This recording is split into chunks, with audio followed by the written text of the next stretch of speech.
Tim, do you know if anyone can hear me at this point? Okay. Okay, good. Sounds like we can hear me. Okay, great. Well, let's go ahead and get started. Hopefully people can hear okay. Sorry for all the technical difficulties, everyone. Kind of getting a late start here, so I'll try to go through the material quickly enough so we can still get through everything. Really quickly, my background information, I'm just going to actually skip that and talk a little bit about the company. Just so you know, the webinar today, we're going to talk about website optimization, really how to get the most out of that. And what we're going to be covering is really based on experience. It's not really kind of theoretical, or sometimes consultants or people who speak on these things don't really have a lot of the data and real life experience. And so our company works with hundreds of dental practices all over North America. So everything I'm going to kind of teach and review today is based on actual data and things we've done and learned over the years. So it's definitely real life learnings. Real briefly about our company, so we're endorsed by 3 of the state dental associations, Texas, Arizona, and Oregon. And we're also a certified Google partner company. So again, when we're teaching this stuff and when we're performing this stuff for hundreds of dental practices, our team has gone through Google's testing programs and passed a bunch of their tests. And so Google's basically given us a stamp of approval saying, yes, WEO Media does know what they're doing. They're a good, solid company. So just a little bit of a background about us briefly. But I don't want to spend much time on that. We're a little behind schedule here, so we'll get into to the meat and potatoes. So let's first talk about websites, right? So what is a website? Well, I think everybody kind of knows what a website is, right?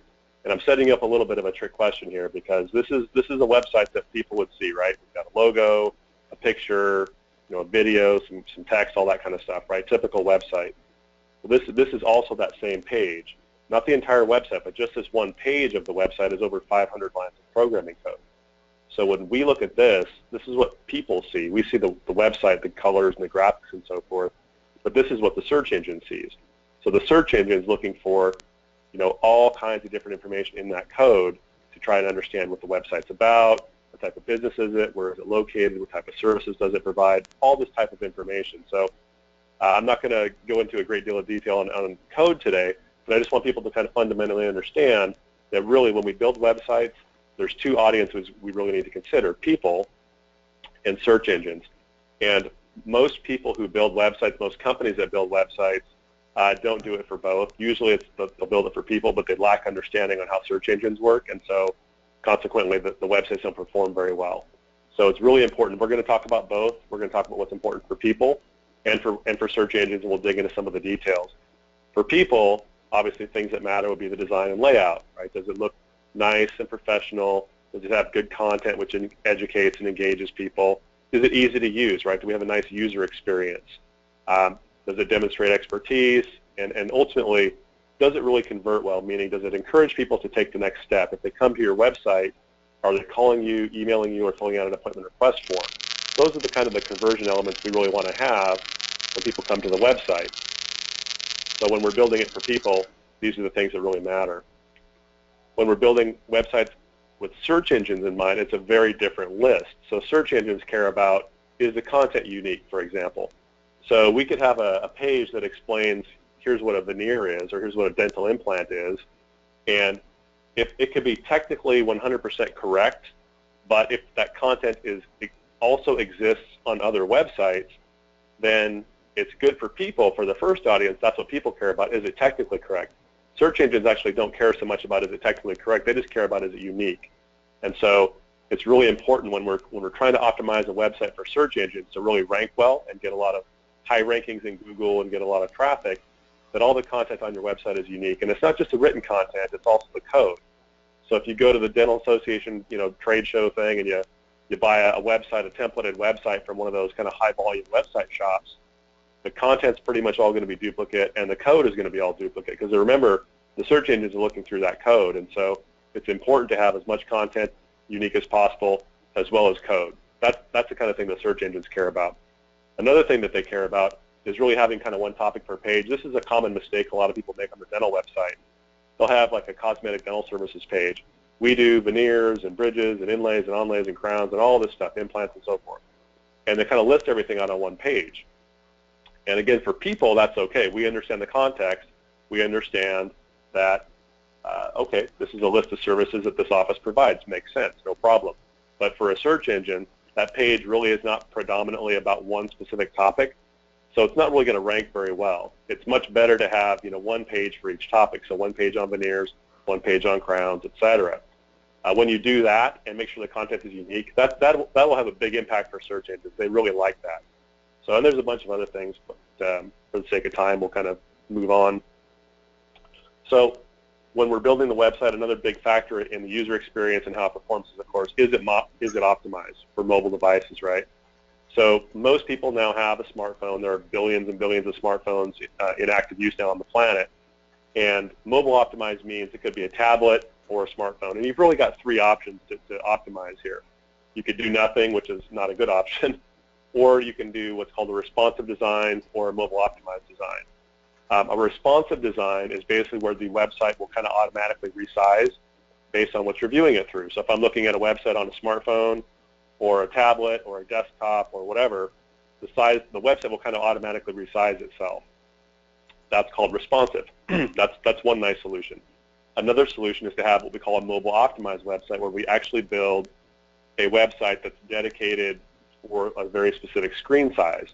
So you have more control with a mobile optimized website than you do with responsive as far as the mobile goes. Where the responsive has an advantage is more of the tablet size, but tablets are only 5 to typically maybe as high as 10% of the traffic on a website. So you got to kind of weigh the risk. Mobile typically is going to be like 25 to 50% of your traffic, so it's really important to have that be the priority and not so much the tablet. Both of these are fine plans of attack. You can have a responsive or you can have mobile optimized. At our company, we actually do both. When we build a responsive website, we also include a mobile optimized website, so we really get the best of both worlds.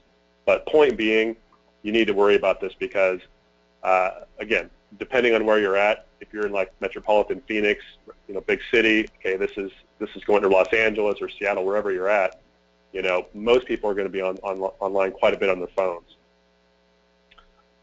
It got even worse. So last April of last year, Google made a big change, and they really started separating out how they evaluate websites.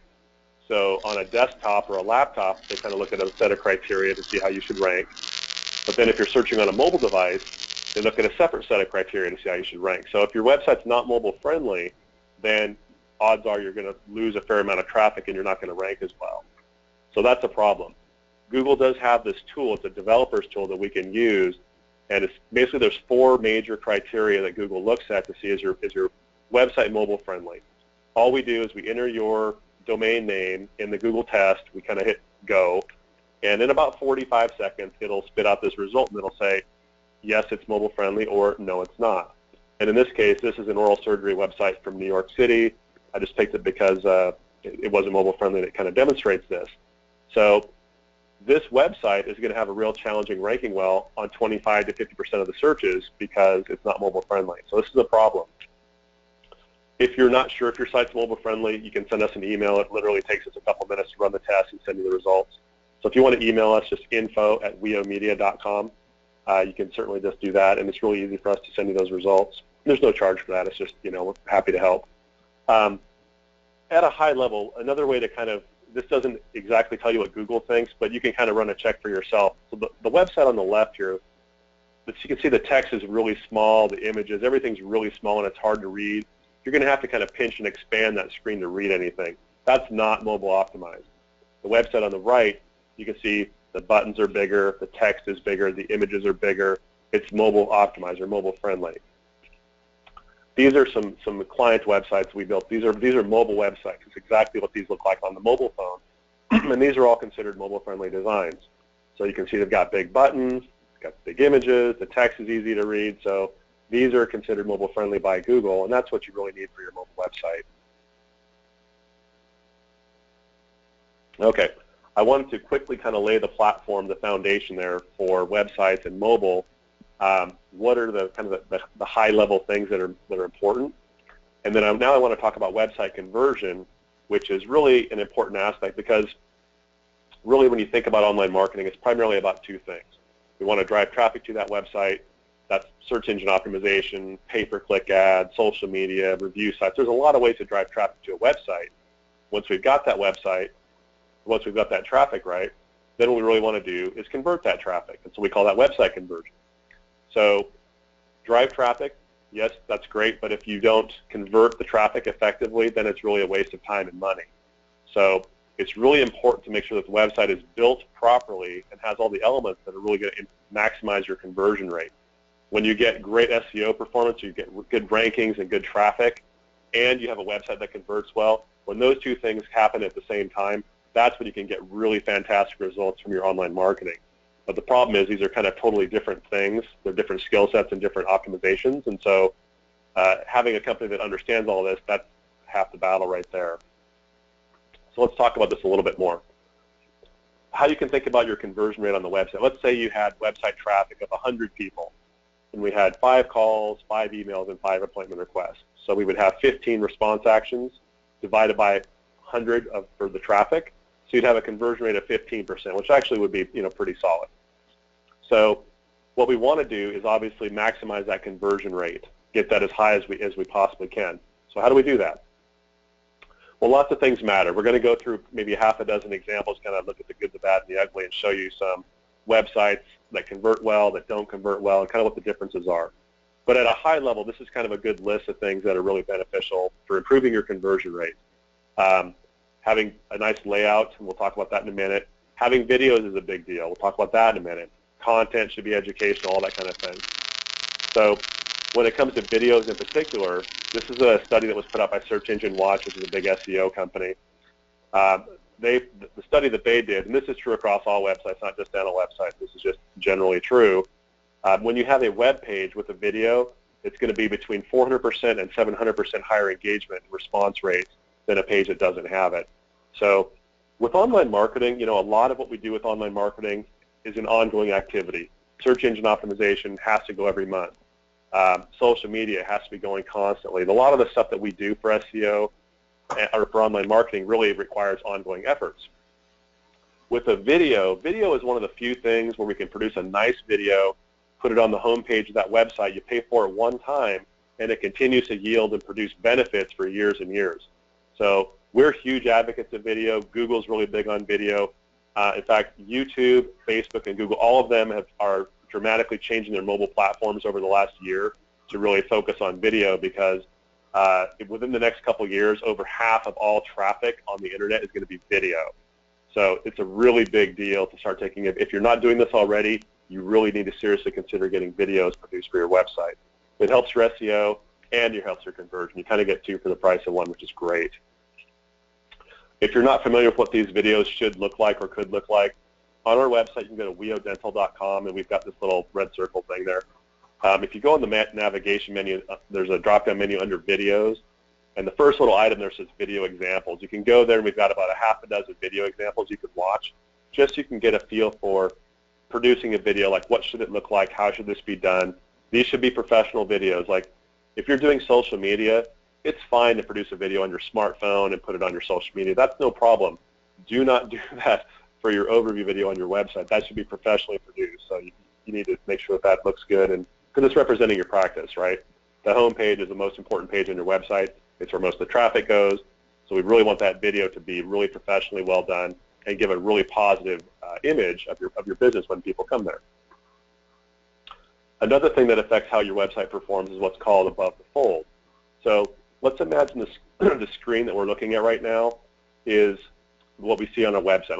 Let's imagine this is a website. So down below where you see our logo, WEO Media, and our website address, that would be kind of what we call the fold. The bottom of the screen is the fold, okay? So everything that we see above that, that's above the fold. So the things that affect conversion need to be above the fold, meaning your phone number, an appointment request button, your overview video, those types of things. We don't want people to have to scroll down halfway or all the way down to the bottom of your home page to find a video or to find your phone number or to request an appointment. That stuff needs to be up in the top part of your web page on every page of your website. That simple tweaking in the design can actually make a couple percentage points difference in your conversion rate. It's a really important thing to do. And again, once you build the website properly in the beginning, you get the benefit ongoing. right? So as long as the site's optimized for conversion, that doesn't really change much over time. But the counter of that's also true. Unfortunately, if your site's not designed properly, not laid out properly, it's never going to convert very well, which is a problem. So let's look at a few examples here to kind of make this a little bit less, esoteric here. So this is a site for Dr. Wong in Oregon, very nice lady. She came to us several years ago. This was her website, and I think all of us probably could agree this is not a great-looking modern website. It's kind of a mess. It's not traditional in the layout. It's just kind of very scattered. And so if I'm a potential patient coming to this website, it's not going to instill confidence. And so she asked, hey, can you produce us something that is just, she didn't want anything super fancy, didn't have a huge budget, just give me something that looks a little bit more professional. So we put this together. And what you can see is it's a fairly traditional design. Nothing fancy, but it's got, you can see the phone number up there on the left. You can see a big purple button there, request an appointment. It's got better layout and so forth. So if you look at this versus this, I think all of us would agree that the second one here is going to produce a better conversion. Okay. Here's another example. This is Dr. Beatty. He's a doctor in South Carolina. Again, nice doctor. What's interesting about this design is if you kind of look at this, think about where do your eyes tend to flow to. And most people, they tend to kind of look right here. And so the issue here is I'm not necessarily saying, hey, don't use a cartoon on your website, but think about when you have visual design elements on your website, where are people's eyes going to go? You really want them to kind of migrate towards the things that are going to educate them or the things that are going to help convert them to call you or so forth. Now, he does have call us today, nice big font right at the top, got his office hours and his address. That's all great. We like that. But what I would prefer to see instead of this cartoon is maybe use that valuable real estate for a video or of a patient before and after or something of that nature, right? So just kind of think about these things. This website is kind of a traditional layout, and what's interesting about this website is it converts really well. So you've got the phone number, nice big font, light text on a dark background, you've got contact us button, you've got call today, and then you've got a big appointment request button that's right there. All this stuff, you've got 4 possible conversion calls to action. They're all above the fold, and this site, converts pretty well. One of the things that could make this actually convert better is the image, the photo. So that photo is a stock image, and a lot of websites have stock photos, and it's not the end of the world. Stock photos are certainly better than no photos, but what's better than a stock photo? An actual photo. So we always encourage folks to try to have actual photos. So like in this example, we've got Dr. Hughes here, back to this original website we were looking at. You've got an actual picture of the doctor. You've got the you got the video. You've got the calls to action, the request an appointment button. I mean, all the calls to action are here, right? It's all there. So this site actually converts quite well. So when we're building a site, the best things you can do are to have actual photos of the office, photos of the doctor, photos of the staff. Yes, photos of the staff. Sometimes the staff will fight you on this, say, I don't want a picture on the website. And that's a decision every practice has to make, but I'm just speaking purely from a marketing perspective. It is much better to have actual pictures of the doctor and staff on the website with short bios. The most popular pages on a website are, number 1 is the home page. After that, it's the doctor bio pages. After that, it's typically either the staff pages or the contact us page. That's the majority of where your traffic are going to go. And so if you don't have photos, if you don't have bios, again, think conversion. You're trying to connect with people. If you think fundamentally, what's happening with the website? You've got an electronic screen, right? A person, a human being on the other side of that screen looking at the website. Somehow, that website has to connect with the person looking at the website. The best ways to do that are real photos and real videos. Those are the best things you can do on your website to improve the conversion and form a connection so that people actually will call or email you or request an appointment. So we really always advocate this for folks who are going to build a website. You really want to have custom photos, custom videos. It makes a big difference. And it doesn't look templated either. Now, what happens if you don't have a website? Right? What's that conversion rate on that? Not very good, obviously.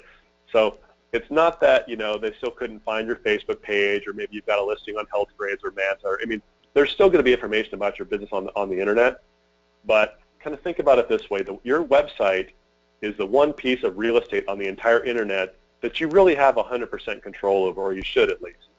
And so if you have that website and it's optimized well for SEO and it converts well, it can really be a major asset to your business. We have a number of clients that are getting tremendous, great return on their investment because all these things are really dialed in. But I always caution people to say, oh, I don't need a website because I get all my patients referrals. Well, think about the referral process these days. So if let's say I'm out of my I often use this analogy. Let's say I'm out of my cul-de-sac talking to my neighbor John, and I say, hey John, I went to the dentist, got a crown today. It was actually, I was kind of nervous, but it actually was a pretty smooth process. I was impressed. You did a great job. Now, if John is remotely thinking about looking for a dentist or going to one, or maybe he's not happy with his current one, he's gonna say, well, who's your dentist? Oh, Dr. Smith. They're down there on Main Street. He's great. And so what's the first thing John's going to do, right? He's going to get on Google. He's going to type in Dr. Smith, Main Street, wherever city we're in, and he's going to look for information on this guy. He might find his Yelp page. He might find his Facebook or Google Plus page, but he's really looking for his website. People primarily still go to your website as a primary source of information. So you can't emphasize this enough. Even if you have a templated site, it's better than no website. Even if it's got a bunch of duplicate content and bad SEO, it's still better than no website. So I always encourage people, please at least get a website for your practice if you've never had one before. And if you've got a templated one, consider an upgrade to something that's really going to produce results. I want to briefly explain some of the concepts for search engine optimization just so people can get a feel for this. Generally, we'll do full-blown webinars and seminars on just SEO all by itself. But I want to kind of give you a little bit of a context of how this stuff works. Just so, since we're talking about how to get the most out of your website, this is certainly relevant. So to understand, how to get a website to rank really well, you really have to understand first and foremost how do search engines work and evaluate your website. So in general, for most average websites, my website, your websites, most average websites, the search engine is going to come about every 30 days and look at your website. It's going to crawl through every single line of code. Remember that code page we saw earlier, the 506 lines of code on that one page, right? What Google and Yahoo and Bing, what they're all going to do is they're going to go through every single page of your website, every single line of code, and they're going to store all of it on their servers. And so you ever wonder how, you go do a search on Google and it returns 3 million results in 0.2 seconds? How in the world is that possible? You ever think about that? How that's possible is, number one, they have more servers than the U.S. government. They have a lot of computing power. But really how they do that is they've already pre-analyzed all your websites and all what they think it's all relevant for. So they've already kind of pre-done these searches, really type it in. So when you type in something, it's just returning results that it's already basically done. It's not actually analyzing 3 million websites live in real time in 0.2 seconds, right? It's not doing that.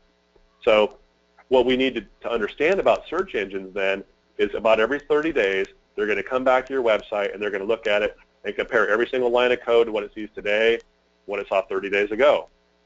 And it's going to go by on a page-by-page, line-by-line basis and see, has anything new or improved on this website? Is the code better, improved, new code? Do we have new content? Is there new pages? Do we had any new videos, any case studies, any white papers? It's looking for any kind of new content or improvements to the website that are different from 30 days ago. That's where you get benefit, and that's where you start climbing the search rankings. This is why SEO has to be an ongoing activity, because search engines evaluate your website about once a month. So if you do some stuff on your website and say, great, this should help my SEO, and then you don't touch it for 6 months, guess what? You really have no benefit at all. So because of the nature of how search engines work, you have to do things on a monthly basis if you want to rank well, if you're in any sort of competitive area. If you're in a town with 4 or 5 dentists, okay, this is maybe not so applicable for you.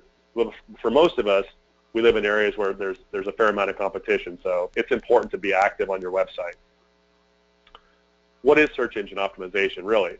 It's an ongoing process where you can optimize things on the website and away from the website. And we'll kind of talk about that here. But when we talk about search engine optimization, it's essentially, we want to rank on page 1, right? You want to rank it for as many terms as you can on page 1. So this is a search I did for just Seattle dentist, Seattle, Washington, right? And what you see here circled in red are the people in the organic search for page 1. Now you see a bunch of other listings. There's one up on the very top, and there's a bunch in the side column there. Those are paid ads, pay-per-click ads, or Google AdWords, search engine marketing. It goes by a lot of names, but those are paid ads. So people are paying to be there.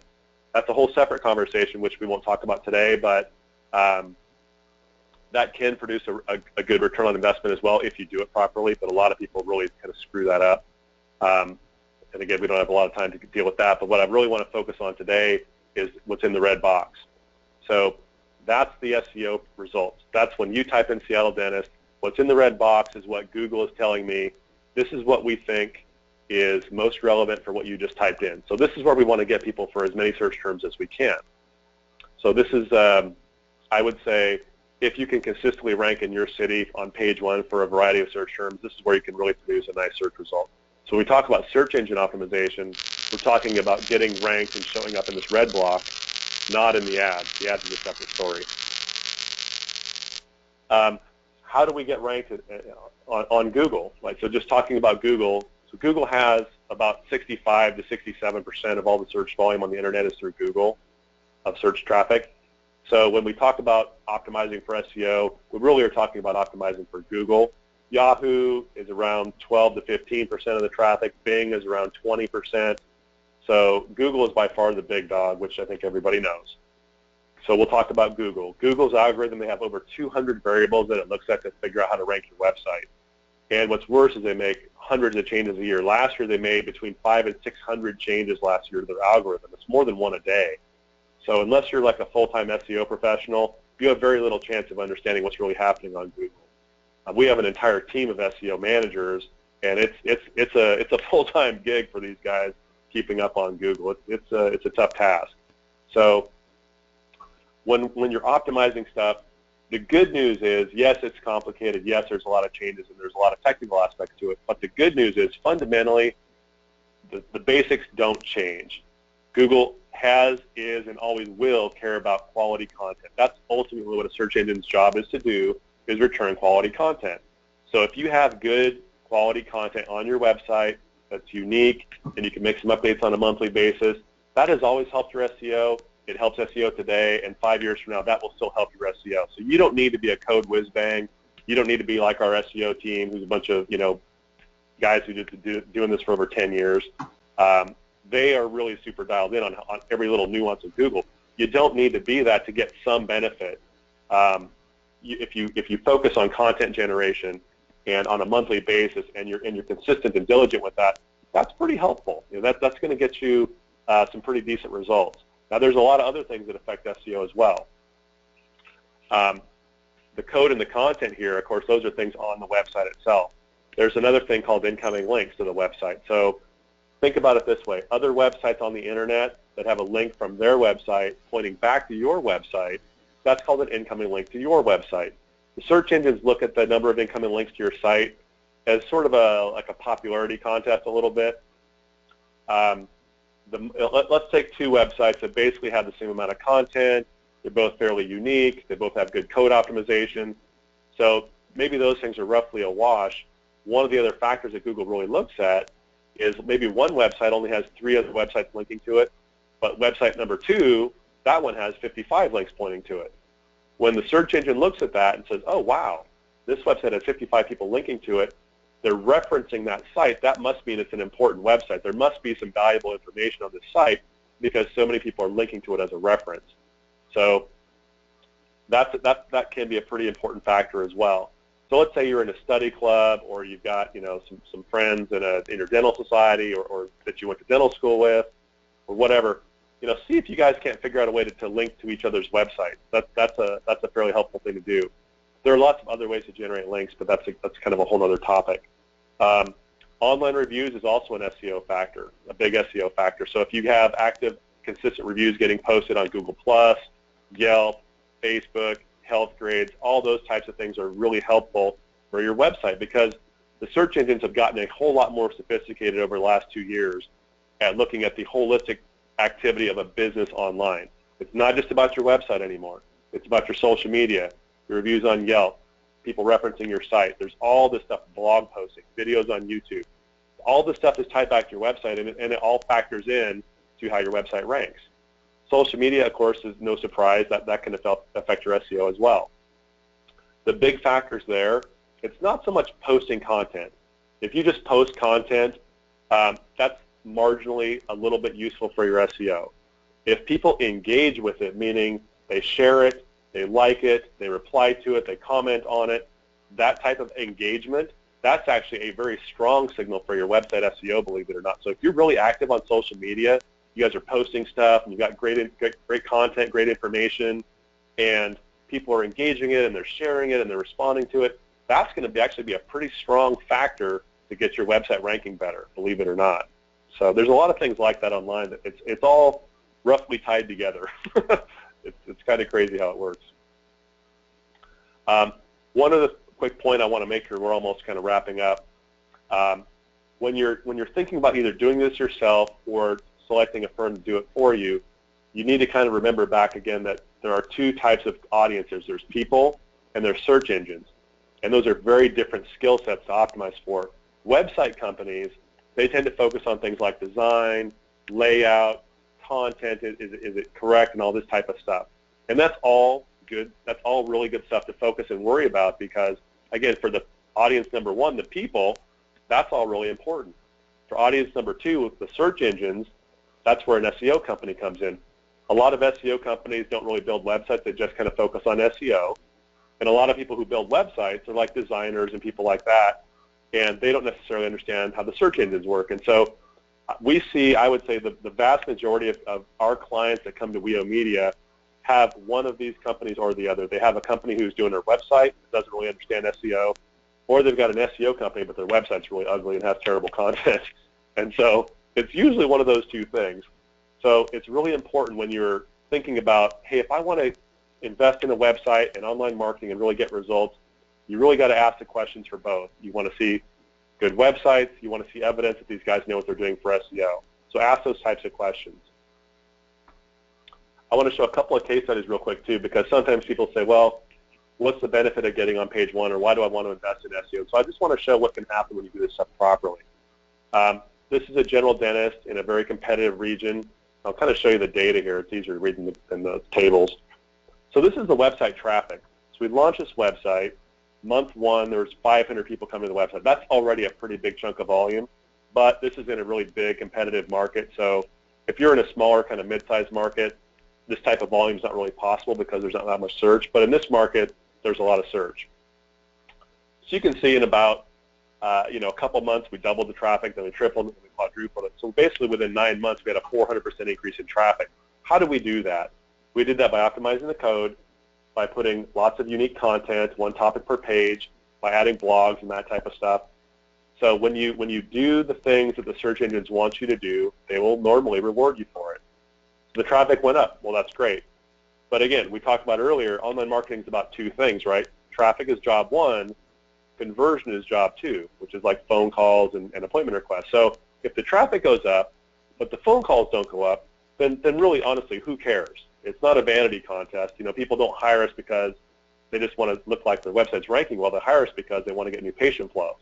So we always want to track phone calls. So our clients that we do SEO for will put tracking phone numbers on there so we can track and see what type of results we're generating. And this is important. So if you're wanting to track your marketing, whether you're doing it yourself or you have another company doing it for you, you want to see if you can use tracking phone numbers to, say, one tracking phone number maybe for all your online marketing.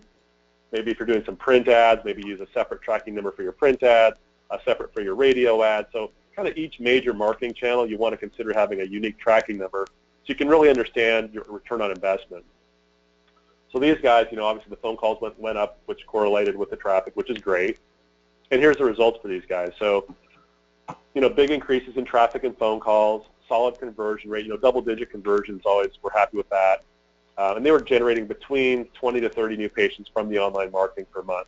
Their budget's right around $2,500 to $3,000 in that range. So their acquisition cost was a little over $100 a patient, which is quite good. We're almost always between $100 and $200 for patient acquisition cost. And this is, again, something, if you're going to hire somebody to do your online marketing, they should have an understanding of what's a realistic expectation. Just don't hand over your wallet, your checkbook, and say, okay, I'm going to write you guys a check. I hope I get some results here. What can I expect? They should be able to give you like a reasonable range, and if they can't, that's a red flag. For us, we've done this for hundreds of clients, hundreds of dental offices. we know pretty much what the range is, always between $100 and $200 for online marketing for the general dentistry type of client. If you're an oral surgeon and you're trying to drive all-on-4, full arch type stuff, that's a totally different animal. But I'm just talking your bread and butter, your general dentist, your ortho, your pedo, that are just trying to drive normal patients. It's pretty affordable. Here's another one too. This is very similar. It was a client. This one's a little bit different though, because it was a client that was already doing really well. So we had his SEO going for a while. It was pretty stable. He was getting about 600 people a month to his website, and it was going great. He's like, man, this is great. You guys got any other things you'd recommend? What else can we do? And so we added some other services. We added a bunch of videos. We added a bunch of blog posts. We kind of did this unique kind of content creation schedule, and it made a huge difference. So he went from ranking at the bottom of page 1 to the top of page 1, and that's the difference you see here in the traffic. He was already ranked on page 1, where you see on the left side of the graph. But then when we got him ranked at the top of page 1, really the traffic doubled by simply making some tweaks to how we were doing his content. And so again, traffic went up, phone calls went up from about 250 a month to about 400 a month. And that might sound like a lot of phone calls, but again, this is a big practice, multiple doctors, again, budgets $1,700 to $2,000 a month, so it's a significant budget. But again, the new patients were really good. This particular office tracks where every single new patient comes from, and they said, here's what you guys generated from your internet marketing. And so you can see that this graph, back to the phone calls, back to the new patients, right, very, very similar, right, almost exactly the same traffic here, so a pattern. So again, we went from generating about 20 clients a month to 40 to 50 new patients a month with this, and again, the results were quite good. Their patient acquisition cost here was between $40 to $90.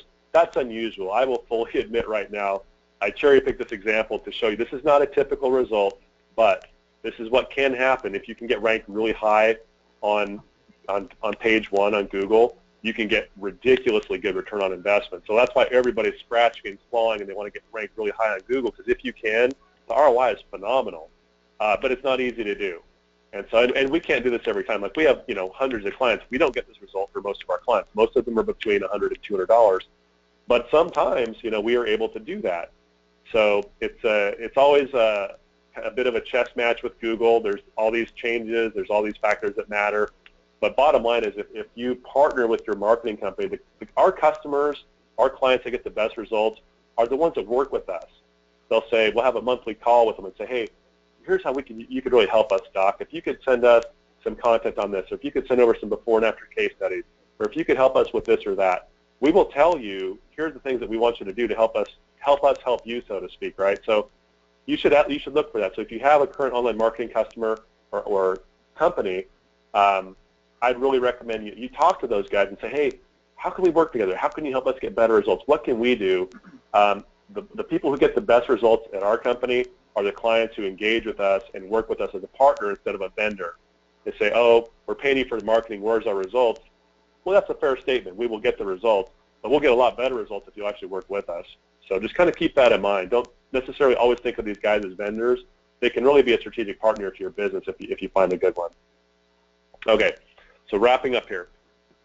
When we're talking about websites, right, we want to have unique designs, unique code, preferably no templates. We want to properly arrange those elements. So remember, we want to have above the fold, we want that phone number, we want an appointment request button or a form, those types of things, your video.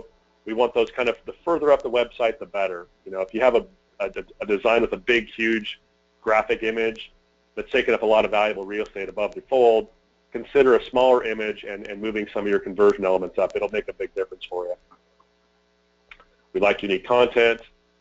And again, because search engines look at you every month, you need to have a plan. Every month there needs to be something happening, whether it's you or your online marketing company. If you want to rank well and get return on investment, you got to do stuff on a monthly basis. Social media activity and engagement. This is probably, of all the things that you can do yourself, this is probably the thing that you have the best opportunity to really move the needle and do yourself. Again, active posting. One thing I'll tell you really quickly on social media, you can post content about, hey, here's some information you need to know about, Invisalign or oral health or brushing or flossing or whatever it is, right? There's all these different topics we can have. And you're a dental office, they expect you to have some oral health type content on your Facebook page. Okay, of course. But let's say it's Sally's birthday.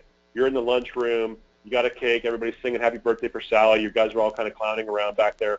If somebody will take out their smartphone, shoot a 20-second video, and post it to your YouTube or your Facebook page, I guarantee you that video will have better engagement than anything you ever posted about educational oral health. That's what social media is. It's a way to engage people. It's a way to show personality, kind of get to know each other. So you want to have a combination of both. If you get that engagement, again, it's going to be beneficial for your SEO. Reviews are also something that's really important. We actually launched a software last year that will send text messages and emails and stuff like that to really drive reviews, not to generic review sites, but to the major review sites. We want to get our customers, our clients, reviews at Google+, Yelp, Facebook, and HealthGrade. Those are the big four in dentistry.